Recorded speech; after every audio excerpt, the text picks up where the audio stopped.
សូមស្វាគមន៍មកកាន់រឿងនិទានកុមារ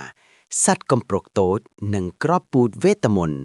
The Little Squirrel and the Magic Seed តួអង្គសំខាន់ក្នុងសត្វរឿងមានពេជ្រជាតួអង្គឯកដែលរៀនពីការអត់ធ្មត់សត្វកំប្រុកតូចដែលមានរោមពណ៌ត្នោតទន់រលោងនិងមានភ្នែកធំភ្លឺថ្លាគួរឲ្យស្រឡាញ់ម្លេះជាមិត្តភក្តិដ៏ល្អដែលផ្ដល់កម្លាំងចិត្តសត្វបក្សីតូចពណ៌ខៀវដែលមានសំឡេងច្រៀងយ៉ាងផ្អែមល្ហែមនិងចិត្តល្អចូលចិត្តជួយមិត្តភក្តិលោកតាសុវណ្ណជាអ្នកផ្ដល់ប្រឹក្សាដ៏ឆ្លាតវៃសត្វទីទួយចាស់ដែលមានពុកចង្កាសនិងមានចំណេះដឹងជ្រៅជ្រែអំពីធម្មជាតិក្នុងព្រៃតោះយើងទៅស្ដាប់រឿងនិទានទាំងអស់គ្នានៅទីក្នុងព្រៃវេទមន្តដ៏ធំល្វឹងល្វើយមានសត្វកំប្រុកតូចមួយឈ្មោះថាពេជ្រពេជ្រគឺជាសត្វដែលពោរពេញដោយភាពរីករាយនិងចូលចិត្តរកកន្លែងថ្មីជារៀងរាល់ថ្ងៃផ្ទះរបស់គេស្ថិតនៅលើដើមឈើធំមួយដែលមានផាសុកភាពបំផុតព្រៃនេះមានដើមឈើពណ៌បៃតងខ្ចីនិងផ្កាចម្រុះពណ៌ដែលបញ្ចេញក្លិនក្រអូបឈ្ងុយឈ្ងប់សត្វទាំងអស់រស់នៅជាមួយគ្នាយ៉ាងមានសុភមង្គលនិងជួយគ្នាទៅវិញទៅមកពេជ្រតែងតែស្រមៃចង់ធ្វើរឿងអ្វីមួយដែលអស្ចារ្យសម្រាប់ព្រៃរបស់គេព្រឹកព្រលឹមថ្ងៃមួយខណៈពេលដែលពេជ្រកំពុងលោតកម្សាន្តតាមមែកឈើគេក៏បានប្រទះឃើញអ្វីមួយយ៉ាងវាគឺជាពន្លឺតូចមួយដែលចែងចេញពីក្រោមស្លឹកឈើស្ងួតពេជ្រមានអារម្មណ៍ចង់ដឹងចង់ឃើញយ៉ាងខ្លាំងហើយក៏ដើរចូលទៅជិត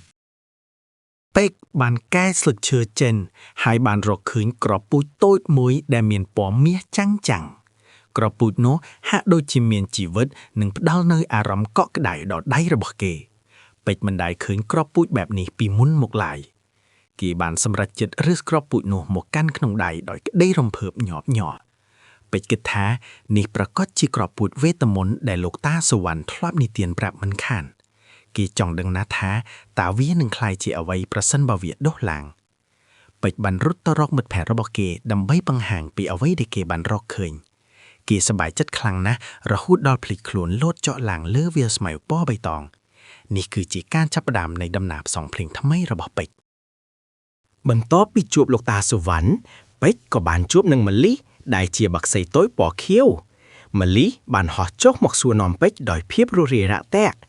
ពេជ្របានប្រាប់ម៉ាលីអំពីគម្រោងការដាំគ្រាប់ពូជវេទមន្តនេះម៉ាលីបានសម្ដែងក្តីរីករាយនិងសូមចូលរួមជួយពេជ្រនៅក្នុងការងារដ៏សំខាន់នេះនាងនិយាយថាការដាំដើមឈើគឺជាការងារដ៏មានន័យបំផុតសម្រាប់ពិភពលោកពេជ្រសប្បាយចិត្តខ្លាំងណាស់ដែលមានមិត្តល្អដូចជាម៉ាលីមកជួយអ្នកទាំងពីរបានចាប់ផ្ដើមពិភាក្សាគ្នាអំពីកន្លែងដែលល្អបំផុតសម្រាប់ដាំគ្រាប់ពូជនេះ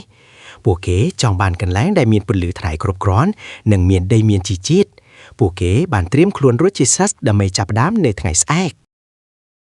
នៅព្រឹកបន្ទាប់ពេជ្រនិងម៉ាលីបានដើរស្វែងរកកន្លែងដ៏ស័ក្តិសមបំផុតនៅក្នុងព្រៃពួកគេបានដើរកាត់មាត់ស្ទឹងនិងវាលផ្កាជាច្រើនកន្លែង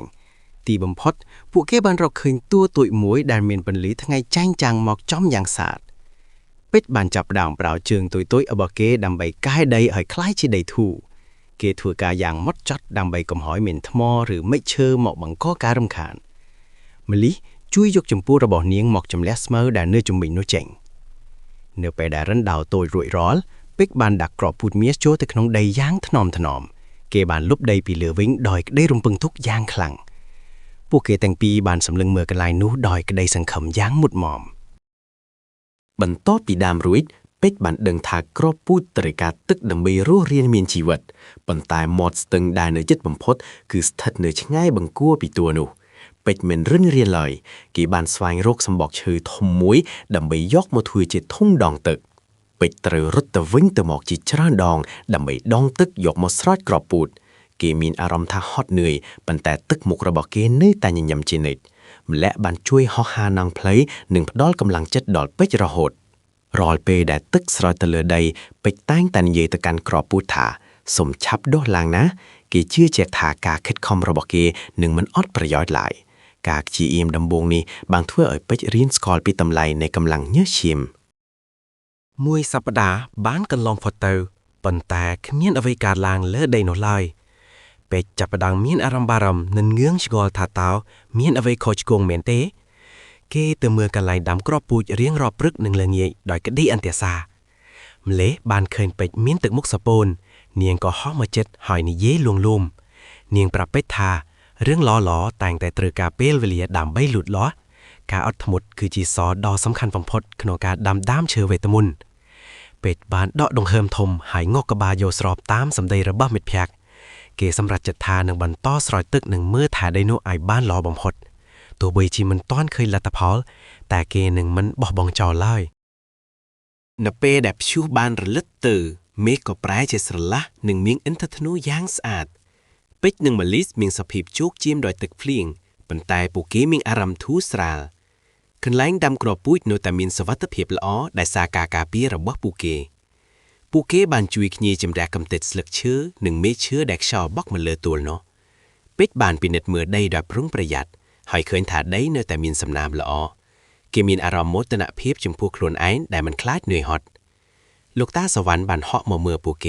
หอยซาปีพิบคลาหารระบอกเขมงแต่งปีลูกตาปรับท้าอุปสรรคคือจีบแผนกมวยในชีวิตได้ถือเอาเยื้องกันแต่เรื่องมอมเป็ดหนึ่งมาลิกบันเรียนไม่เรียนทมีมวยเตี้ยอำปีกาต่อสู้สัปดาห์ตีปีบานมักดอลเป็ดเนแต่บรรทอกางีดอได้ดอยมันเจลจรเอาเกดองเติกจำเรียสเมาหนึ่งนี่อีเล้งจะมวยกรอบพูดจีเรียงรอยทั้งไงปันแต่ได้เนื้อแต่สงบสงัดขมิ้นสัญญาในการดกพันหลอกลายไปจับดามมีนอารมณ์เนื่อยฮอตนังอ้อสังคำบันตึกมาดองเกกทาเพราะหาจะกรอบพูดนี้มันดำนากาหรือเกเถือเอาไว้มวยข้อห้อยตึกหมกได้ทลบแต่รีเกรียบอกเกไอ้ไหลนี่ปลาเจียสระงูดสระงัดมลีพชีเยี่ยมเจียงจำเรียนคำดอกเป็ดดำใบไอเกมีนอารมณ์ละอลางเว้นเนียงปรับเป็ดทาก็เมื่อแต่ละตะพอลขังกล้าวโปรขังขนมได้กรอบพูดประหารกำปองดอกเรืออย่างมอมเป็ดพชีเยี่ยมเจือเจียกเลือสำได้ระบอกมัดมันเอกนี่เนื้อทั้งไงบรรทบเป็ดบานเตืออังกุยกบากันแหล่งดำกรอบพูดแจงตึกมุกสระปนเกมันบานสลอยตึกโดยรอดองเต้โปรเกมีนอารมณ์ทาวิกมีนในเกอังกุยสำลังเมื่อได้ตัวเต้โดยพีบสงบสงัดลูกตาสวรรค์บานดาวหมกเจ็ดหอยอังกุยกบายเป็ดย่างตุนพลุนลูกตาบานสัวเป็ดทาตาเป็ดดังเตทาแหดเอาไว้บานเจียดามชื้อทมอาจโชเริงมอมบานเป็ดบานกระวีกบ่าวดอยมันดังปีจำลอยลอยลูกตาปุญยุนทามนหนึ่งดำชื่อโดเจนหมกเลยได้วีกำหนดปงเริงเริดหนึ่งกรอมได้ไอบานม้อมจิมนสั้นโดยขณีได้กาออดทมุดคือจิกากอสางเกลือในเพียบโจกใจเป็กบานสดับหอยมีนอารมณ์ทามีนกำลังจัดลางเวินดอยบานสดับกาพดอลกำลังจัดไปลูกตาเป็ดก็กล้าวโชว์ลังวิงดอยได้สองคำเกบานสตูตัวดองเติกหมอกสร้อยไดนูย่างยกจะตุกดักเชียงมนเกบานดังถากาได้มันขึ้นและตะพอลมันแม้นไม่นีทาขมิ้นการิจำรอนุเทเป็ดบานจับดามเชียงจำเรียงจีมวยมะลิขณะเป็นแต่ผู้เกถือก้าจมวยขเนียบริยากาจุมวินตัวนุปลายจะมีจีวิจิวาลางวินเพลียมผู้เกแรงควอลควายปีเปลเวเลียปันแต่ควอลปีกาถืออ่อยล้อปุ่มพอดมะลิบานสาเป็ดทาเกจิสัตกำปรุกได้มีนจัดอดทมุดปุ่มพอดได้เนียงทลบจวบ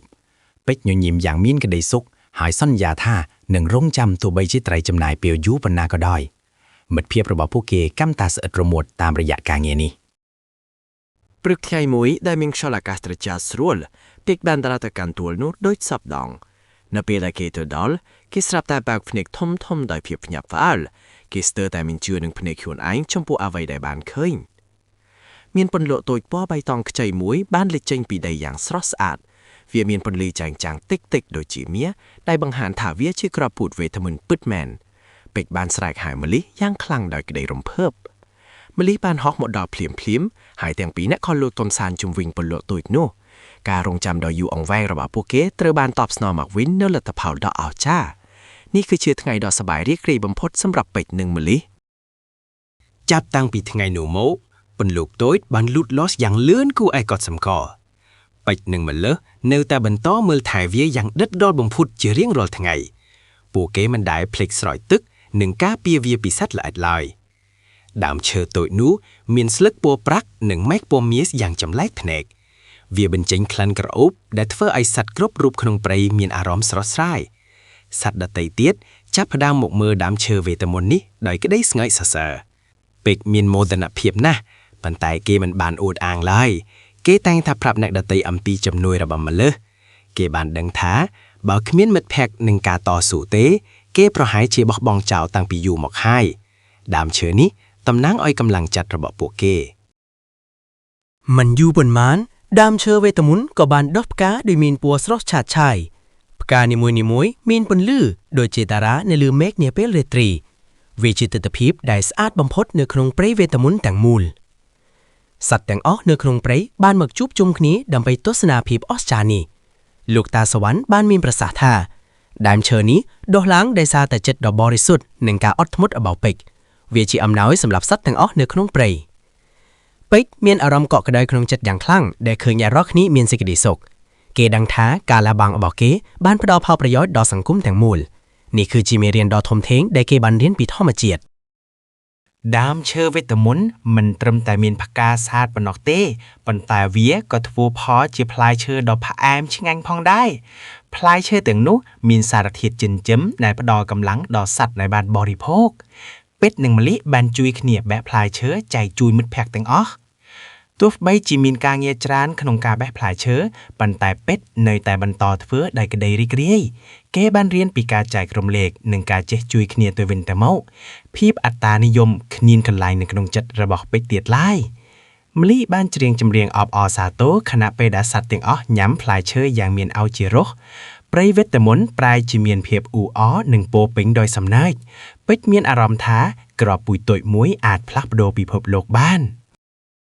ថ្ងៃមួយពេជ្របានសួរលោកតាសវណ្ណថាតើគេគួរធ្វើអ្វីបន្តទៀតជាមួយដើមឈើនេះលោកតាបាននឹងយំហើយប្រាប់ថាចំណេះដឹងនិងបទពិសោធន៍ដែលពេជ្រមានគឺជាក្របពូជថ្មីពេជ្រគួរតែបង្រៀនសត្វក្មេងៗដទៃទៀតឲ្យចេះដាំដើមឈើពេជ្របានចាប់ផ្ដើមបើកថ្នាក់រៀនតូចមួយនៅក្រោមដើមឈើវេទមន្តនោះគេបានបង្រៀនមិត្តភក្តិពីរបៀបជ្រើសរើសដីការដងទឹកនិងសំខាន់បំផុតគឺការអត់ធ្មត់ម្លីជួយរៀបចំសម្ភារៈនិងលើកទឹកចិត្តសិស្សតូចៗកូនសត្វជាច្រើនបានមកចូលរួមរៀនសូត្រដោយក្តីរីករាយពួកគេម្នាក់ៗទទួលបានគ្រាប់ពូជតូចៗដើម្បីយកទៅដាំនៅផ្ទះរៀងៗខ្លួនពេជ្រមានអារម្មណ៍សប្បាយចិត្តដែលបានឃើញក្តីសង្ឃឹមរីកដុះដាលពេញព្រៃពេលវេលាបានកន្លងផុតទៅព្រៃវេទមន្តឥឡូវនេះពោពេញដោយដើមឈើស្រស់ស្អាតជាច្រើនទៀតពេជ្របានក្លាយជាអ្នកដឹកនាំតូចមួយដែលគ្រប់គ្នាស្រឡាញ់រាប់អានគេនៅតែជាសត្វកំព្រុកដែលបន្តាបខ្លួននិងឧស្សាហ៍ព្យាយាមដដែលម្លិះនៅតែជាមិត្តល្អបំផុតរបស់ពេជ្រហើយពួកគេតែងតែធ្វើការជាមួយគ្នាជានិច្ចមិត្តភាពរបស់ពួកគេបានក្លាយជាគំរូដ៏ល្អសម្រាប់សត្វដទៃទៀតនៅក្នុងព្រៃពួកគេបានបង្ហាញថាការរួមគ្នាធ្វើការនាំមកនូវលទ្ធផលដ៏អស្ចារ្យ